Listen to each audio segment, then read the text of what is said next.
Bismillahirrahmanirrahim. Assalamualaikum warahmatullahi wabarakatuh. Baik, pertemuan sebelumnya kita sudah bahas materi genetik. Yang pertama kromosom. Nah, dilanjutkan yang kedua, sekarang kita akan membahas gen, alel, dan nanti ada DNA dan RNA. Baik, kita akan bahas gen terlebih dahulu. Gen kemarin adik-adik sudah pada paham kan letaknya di lokus. Dia tersusun rapi dan sangat tersembunyi, nggak tersebar. Nah, pengertian gen sendiri merupakan unit terkecil yang menentukan sifat makhluk hidup atau yang mewarisi sifat. Ingat kemarin, satu gen mewarisi satu sifat, jadi nggak boleh paruh ya. Satu nggak boleh jadi dua atau seterusnya, tapi 1:1, satu gen satu sifat. Oke. Nah, di sini berdasarkan keaktifannya. Berdasarkan keaktifannya ada dua ya. Ekspresif dan tidak ekspresif. Apa maksudnya? Ekspresif merupakan aktif mengekspresikan sifat, sementara tidak ekspresif merupakan tidak akan tampak pengaruhnya. Maksudnya gini nak, nih jadi maksudnya nih pada saat pembuahan ya kita tahu nih kan sel telur dengan sel sperma fertilisasi atau kawin jadi zigot. Zigot mengalami pembuahan jadi embrio jadi janin barulah lahir bayi. Jadi gini ya, pada saat jadi zigot kekuatan atau keaktifan gen sama kuatnya ya. Dia belum tahu saya akan aktif di mana ya. Tadi ingat kita terpacu satu gen satu sifat, jadi dia belum punya pendirian. Istilahnya saya mau mewariskan apa ini, karena gen-gen yang lain semuanya kuat ya. Pada saat jadi zigot keaktifannya sama, keaktifan gen sama atau kekuatannya sama. Namun melakukan pembelahan terus-menerus akhirnya jadi embrio. Di embrio ini kan sudah mulai pembentukan organ ya, organ jantung, organ paru-paru dan lain-lain. Nah, pada saat jadi embrio atau tahap selanjutnya ini akan mewarisi satu sifat, satu gen, satu sifat. Sebagai contoh ini, ada gen penumbuh rambut ya, dia akan aktif di sel kulit, itu maksudnya ya. Jadi ingat-ingat yang disebut dengan ekspresif dan tidak ekspresif. Sebagai contoh tadi keaktifannya ya, kalau pada saat jadi zigot gen semuanya aktif dan memiliki kekuatan yang sama. Sementara kalau sudah tahap embrio sampai janin sampai bayi, kita terpacu satu gen satu sifat. Contoh tadi apa namanya? Gen penumbuh rambut, dia akan aktif di sel kulit, itu maksudnya ya. Oke, yang kedua sifat gen. Ini waktu di bab persilangan, waktu kelas SMP ya, kelas 9. Ini nggak asing nih, ada yang sifatnya dominan, setengah dominan, dan resesif. Maksudnya apa yang disebut dengan dominan? Sifat dominan ialah sifat yang kuat, biasanya menutup sifat yang lemah ya. Nah, kalau setengah dominan itu sama aja dengan heterozigot ya. Kenapa heterozigot? Nanti ditandai dengan huruf A besar, A kecil ya. Misalkan ini hurufnya A ya, gennya. Maksud setengah dominan sendiri ialah dia lebih kuat dari resesif, tapi tetap lebih kalah dibanding dominannya. Dominannya paling kuat ya. Sementara resesif ini kebalikannya, berarti sifat yang lemah, biasanya ditandai dengan huruf A kecil, resesif. Sementara tadi kalau yang dominan biasanya ditunggu tambahi dengan huruf A besar, atau kita baca dengan homozigot dominan. Berarti kalau yang A kecil gampang, homozigot resesif ya. Jadi jangan sampai ketukar antara dominan itu yang kuat, hurufnya biasanya besar-besar ya. Homozigot, homo artinya sama. Kalau hetero berarti artinya berbeda, A besar, A kecil. Oke, ini pembagian sifat gen. Oke. Yang ketiga ada alel. Kemarin ya di antara 5 kromosom, gen, alel, DNA dan RNA. Kalian pada asingnya itu alel. Alel itu apa sih? Nah, alel itu merupakan pasangan gen. Jadi gen gak jomblo, dia punya pasangan ya. Pasangannya namanya pada kromosom homolog. Kemarin sudah belajar kromosom homolog ya. Kromosom homolog merupakan kromosom yang memiliki bentuk dan menempati gen maupun lokusnya sama ya. Nah, sebagai contoh maksudnya gini ya. Ada pembagian alel ada dua, alel tunggal dan alel ganda ya. Oke, alel tunggal ialah dia pasangannya hanya satu ya. Sebagai contoh nih, kalian bisa lihat ini misalkan kromosom ya. Kemarin bagian kromosom udah pada paham kan? Ada bagian sentromer. Ini misalkan sentromernya nih yang di tengah-tengah. Terus ada lengan, terus ada telomer ya. Ini yang huruf A, B, C, D gede dan A, B, C, D kecil. Ini maksudnya gennya. Kalian bisa lihat di sini ya. Jadi kromosom 1 dan kromosom 2 di sini akan berpasangan dan menempati lokus dan gennya sama karena kromosom homolog. Kalian bisa lihat A besar, berarti dia sebagai homozigot dominan. Atau sampai ke D besar, berarti dia homozigot dominan. Intinya pasangannya hanya satu, hurufnya sama, gampangannya ya A besar. Bisa aja jadi A besar, A kecil, nggak apa-apa. Bu, kok ini A besar ini A kecil? Nggak apa-apa, ntar jatuhnya kan di heterozigot. Yang penting hurufnya sama. Kecuali kalau A besar, B kecil, dia beda lagi kasusnya. Dia masuknya ke alel ganda ya. Tapi ini kita contohkan alel tunggalnya. Nah, ada pula yang sifatnya resesif, A kecil ya.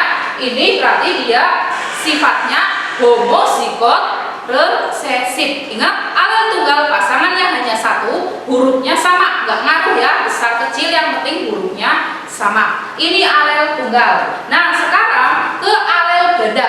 Nah, alel ganda merupakan dia pasangannya lebih dari satu ya. Pokoknya kalau ada soal nanti di penyimpangan hukum Mendel ya tentang persilangan, kalau selain warna bulu pada kelinci dan golongan darah itu semuanya alel tunggal. Kalau alel ganda contohnya hanya dua, warna bulu pada kelinci ya. Jadi gennya itu W besar lebih dominan dari WCH atau W cincila, lebih besar dari W Himalayan dan lebih besar dari W kecil atau di sini albino ya. Oke, nah di sini ada golongan darah juga. Ini yang sering sekali ditanyakan ya, sering sekali keluar di soal ya, golongan darah. Jadi gini, saya hapus dulu. Nah, untuk golongan darah di sini pakai sistem golongan darah ABO. Kenapa kok ABO masuknya ke alel ganda?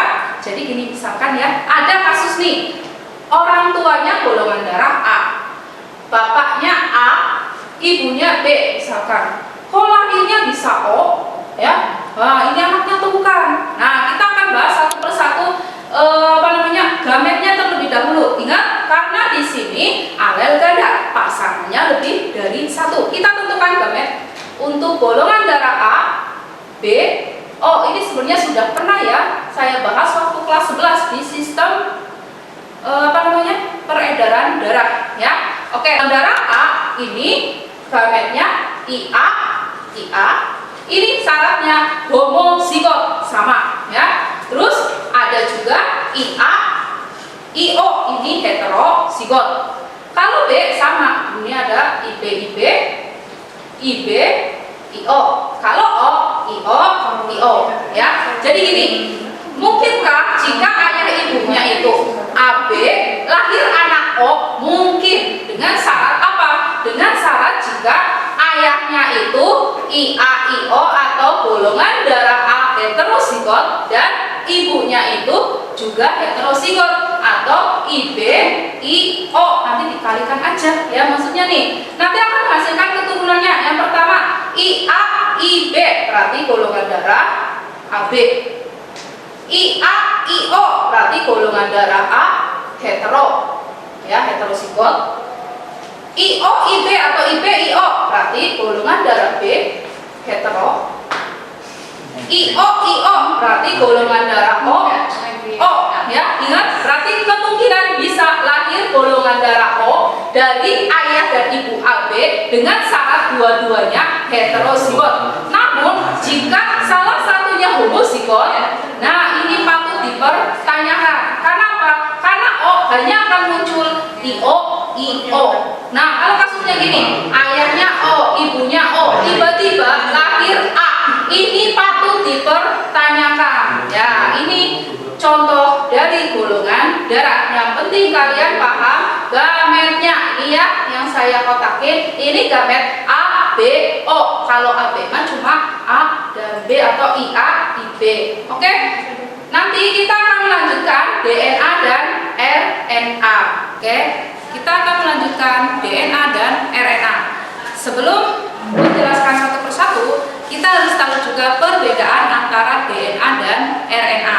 Nah, kita langsung aja untuk DNA berdasarkan bentuknya terlebih dahulu, ya, berdasarkan bentuk.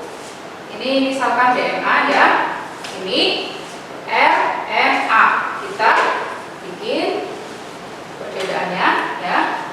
Oke, yang pertama berdasarkan bentuknya. Jika RNA itu hanya single helix, ya, atau rantai tunggal, ya, single helix. Sementara kalau DNA double helix, ya, saya gambarkan misalkan dia bentuknya kayak gini ya, jadi dia double helix atau rantai ganda, ya, berdasarkan bentuknya. Oke. Selanjutnya berdasarkan gulanya, ya. Gulanya apa? Kalau berdasarkan gula dilihat aja dari singkatannya, ya. Kalau RNA itu gulanya terdiri dari gula ribosa, ya. Sementara untuk DNA huruf D kepanjangan dari deoksiribosa, ya. Jadi ingat-ingat kepanjangan dari DNA itu deoksiribosa nukleat acid, ya, atau asam nukleat deoksiribosa. Sementara kalau RNA ribosa nukleat acid. Nah, ini dari berdasarkan gulanya, ya. Selanjutnya berdasarkan kadarnya, ya. Kadar itu maksudnya jumlah, ya. Nah, untuk RNA jumlahnya berubah-ubah.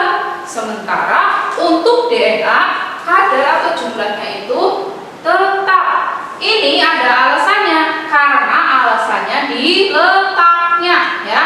Letaknya di sel itu, kalau RNA ada yang di inti sel, ada yang di sitoplasma, ada juga yang di ribosom, ya, sehingga menyebabkan kadar atau jumlahnya berubah-ubah.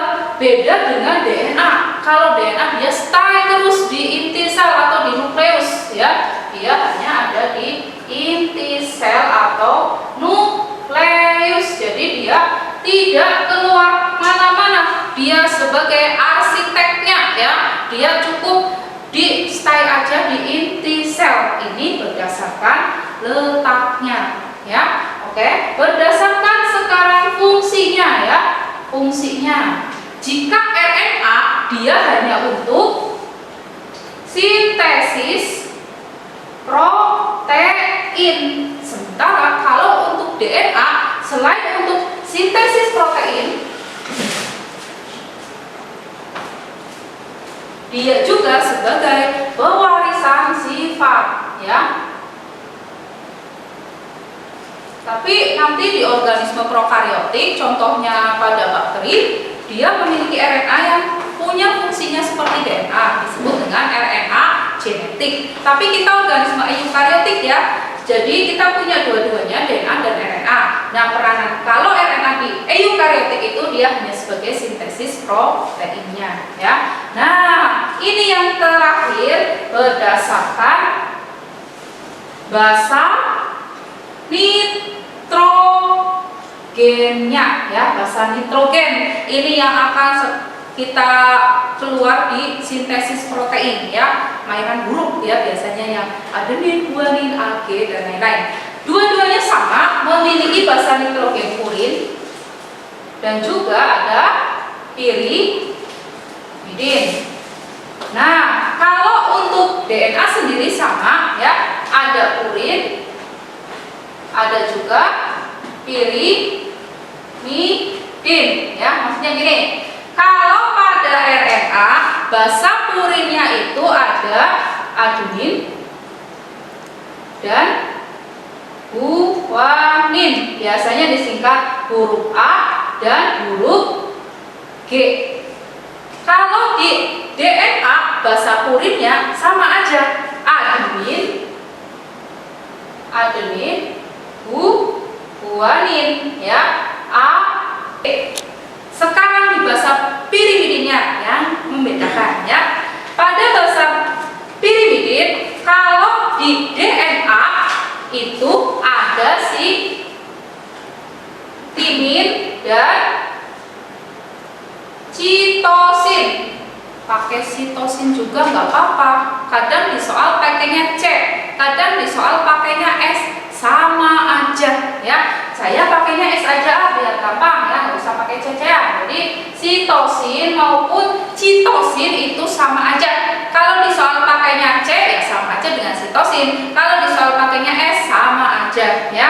Timin dan sitosin kita singkat dengan huruf T dan S ya. Sementara kalau pada RNA itu pirimidinnya nggak ada timinnya, sekarang diganti urasil dan sitosin ya. Urasil U, S-nya itu tetap S ya. Jadi ini nanti berpasangan ya. Adenin pasangannya dengan timin. Ini ikatan hidrogen 2 rangkap. Kalau guanin dengan sitosin, ikatan hidrogennya ada 3 rangkap, lebih kuat ya. Sementara kalau adenin dengan urasil sama ikatannya 2 rangkap, ini 3 rangkap. Nah, untuk gampang mengingatnya, pada basa nitrogen DNA, kalian ingat-ingat ya, kalau DNA itu nggak ada urasil, tapi adanya timin. Nama bulan, saya singkat aja nih, AGTS, berarti apa? Agustus ya, kalian ingat-ingat. Untuk basa nitrogen DNA, nama bulan kalian ingat-ingat ya, nama bulan apa ya? Basa nitrogen ya, itu DNA ya, ini bukan pengertian ya. Oke, kalian ingat-ingat bulan Agustus ya, diambil dari adenin, guanin, timin, sitosin untuk DNA. Tapi kalau untuk RNA gampang, nama orang ya. Apa Bu? AGUS, berarti Agus ya. Jadi ingat-ingat, kalau basa nitrogen untuk DNA baik purin maupun pirimidin, kalian ingat-ingat, oh ya nama bulan apa itu? Agustus, adenin, guanin, timin, sitosin. Sementara kalau RNA gampang, nama orang aja, adenin, guanin, urasil, sitosin, Agus ya. Ini maksud dari perbedaan DNA dan RNA. Kalian ingat-ingat, berdasarkan bentuk double dan single, berdasarkan bulat, lihat aja kepanjangannya, berdasarkan kadar, bisa mempengaruhi di letaknya, fungsinya, dan basa nitrogen yang tadi. Untuk urasil nama orang Agus, untuk DNA nama bulan Agustus. Nah, itu perbedaan antara DNA dan RNA. Baik, saya akan menjelaskan satu persatu DNA ya. DNA di sini sering sekali keluar di soalnya. Jadi bentuknya apa ini maksudnya ya? Ada bulat, ada segi 5, ada kotak ya. Nah, misalkan di sini bulat itu P itu maksudnya fosfat ya. G itu merupakan gugus gula ya, gugus gula pentosa atau yang kehilangan satu gugus C ya. Pentosa itu ada 5, makanya pentana ya kalau di kimia ya. Jadi ini maksudnya gula. Yang kotak ini maksudnya basa nitrogen ya, basa nitrogen. Bisa diisi karena ini DNA ya, berarti nggak ada urasil, jadi Agustus. Ini bisa jadi adenin, ini juga bisa jadi guanin dan lain-lain ya. Nah, satu rangkaian ini disebut dengan nukleotida.